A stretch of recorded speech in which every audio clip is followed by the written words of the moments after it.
¿Te has preguntado alguna vez sobre la fascinante historia de Caín, uno de los primeros hijos de Adán y Eva, como narrado en la Biblia? ¿Cómo podría tener una esposa y, aún más intrigante, cómo podría haber engendrado un hijo considerando que Adán y Eva eran los únicos progenitores de la humanidad? Al explorar las profundidades de la Biblia, revelaremos las respuestas a este enigma misterioso. Así que ya aprovecha para suscribirte al canal, dejar tu like y embarcarte con nosotros en este descubrimiento intrigante. Caín, una figura central en las narrativas bíblicas, es presentado como el primogénito de Adán y Eva, marcando los inicios de la humanidad. Su relación con Abel, su hermano menor, se vuelve crucial en el episodio del sacrificio a Dios. En un acto de devoción, ambos ofrecen sus productos a Dios, pero la aceptación divina se concede exclusivamente a las ofertas de Abel, rechazando las de Caín. La causa de este rechazo divino es un misterio que ha generado diversas interpretaciones a lo largo de los siglos.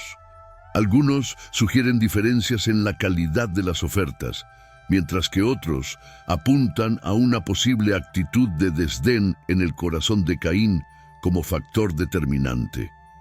Este rechazo incita un resentimiento creciente en Caín, culminando en el primer homicidio registrado en la Biblia.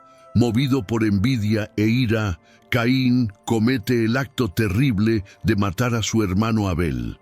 Este evento es la primera manifestación de la fragilidad humana y de la gravedad del pecado, repercutiendo a lo largo de la historia y dejando una marca indeleble en la narrativa bíblica, sirviendo de alerta sobre las consecuencias de nuestras elecciones. Dios, en respuesta, castiga a Caín con severidad. La ira divina se manifiesta al maldecir a Caín, marcándolo como un signo visible de su transgresión. Esta marca, aunque no detallada explícitamente en la Biblia, simboliza el alejamiento y la carga del pecado que Caín llevaría. El castigo de Dios abarca no solo la maldición física, sino también las consecuencias psicológicas y emocionales.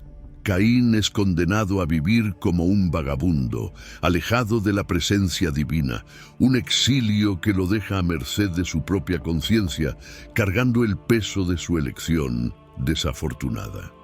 La soledad de Caín, ahora distante de Dios y del convivio humano, refleja la profundidad de la separación causada por el pecado. El vagabundo solitario se convierte en un símbolo de la alienación espiritual y emocional, una consecuencia directa de sus acciones. La Biblia narra la preocupación de Caín con el peso de su maldición, temiendo ser asesinado por otros que lo encontraran. En respuesta a esta aprensión, Dios coloca una marca sobre Caín, garantizando su protección contra cualquier venganza mortal. Este acto divino no solo preserva la vida de Caín, sino que también simboliza la misericordia divina, incluso en medio de las consecuencias de sus acciones.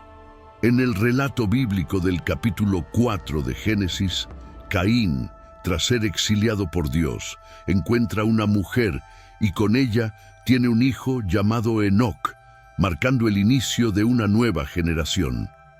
Caín no solo sobrevive al castigo divino, sino que también construye una ciudad en honor a su hijo, demostrando resiliencia y capacidad de superación. Sin embargo, la Biblia no especifica quién era la mujer de Caín, lo que ha llevado a varias interpretaciones y teorías para llenar este vacío narrativo. Una teoría sugiere la existencia de otros seres humanos creados por Dios independientemente de Adán y Eva, lo que habría facilitado la rápida multiplicación de la humanidad. Sin embargo, esta idea no tiene respaldo explícito en el texto bíblico. La interpretación más aceptada es que Caín se casó con una hermana, lo cual es plausible dado que la Biblia menciona que Adán y Eva tuvieron otros hijos e hijas, aunque no se detallan sus nombres ni historias. El libro de Génesis indica que Adán vivió 800 años después del nacimiento de Set y tuvo más hijos e hijas, sugiriendo una gran familia.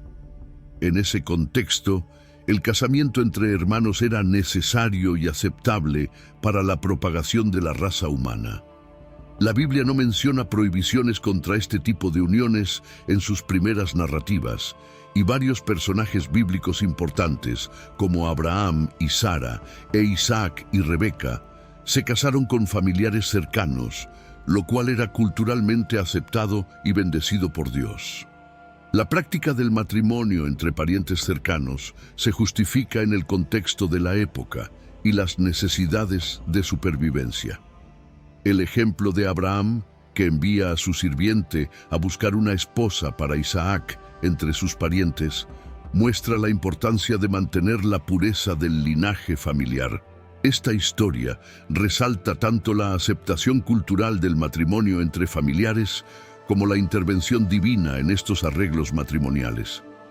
En resumen, la narrativa bíblica sobre Caín y sus descendientes plantea preguntas y teorías sobre la expansión de la humanidad, la aceptación cultural de los matrimonios entre familiares y la intervención divina en estos eventos.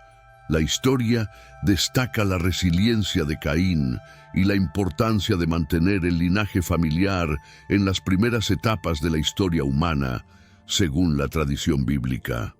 La narrativa bíblica sugiere la creencia en la orientación divina en los arreglos matrimoniales, como se evidencia en la elección providencial de Rebeca. Otro ejemplo de matrimonio entre familiares ocurre después del diluvio. Según la Biblia, Noé y su familia, sus hijos Sem, Cam y Jafet, repoblaron la tierra tras la gran inundación. Dada la escasez de población, los hijos de Noé se casaron entre ellos o con sus hermanas para cumplir el mandato divino de multiplicarse y poblar la tierra. En Génesis capítulo 9 se destaca la responsabilidad de Noé y su familia de repoblar la tierra, justificando estas uniones en ese contexto. Estos ejemplos subrayan que el matrimonio entre familiares era aceptable y necesario para la continuidad del linaje humano tras eventos extraordinarios. Las leyes contra el matrimonio entre parientes, establecidas en la ley de Moisés, surgieron mucho más tarde, unos 2500 años después de la creación de Adán y Eva, marcando un cambio significativo en las prácticas matrimoniales. Estas leyes, parte de la alianza con Moisés, reflejaban la necesidad de regulaciones a medida que la humanidad se multiplicaba. La prohibición del matrimonio entre parientes puede entenderse como un acto divino para proteger a la humanidad y evitar consecuencias negativas como la endogamia. Estas leyes buscaban preservar la salud genética y evitar riesgos asociados. Las regulaciones detalladas contra el matrimonio entre parientes se encuentran en el capítulo 18 del libro de Levítico. Estas prohibiciones abarcan una amplia gama de relaciones familiares, incluyendo instrucciones específicas contra relaciones sexuales con madre, padre, hermanos, hermanas, tíos, tías, sobrinos, sobrinas y otros parientes cercanos. Levítico representa una extensión práctica de la alianza con Moisés, evidenciando la atención divina a los detalles en la regulación de las relaciones familiares. Las interpretaciones de estos relatos pueden variar según la tradición religiosa, el contexto cultural y las líneas doctrinarias específicas.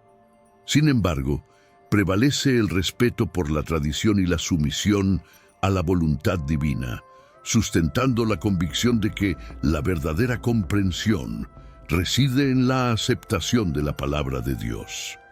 Si al reflexionar sobre estas palabras sientes el llamado para iniciar o reavivar tu relación con Cristo, te invito a expresar ese deseo. Deja un comentario abajo con la afirmación: Yo te acepto, Señor Jesús, como mi único y suficiente Señor y Salvador de mi vida. Esta simple declaración marca el inicio de un maravilloso viaje hacia la plenitud espiritual y la comunión íntima con Dios.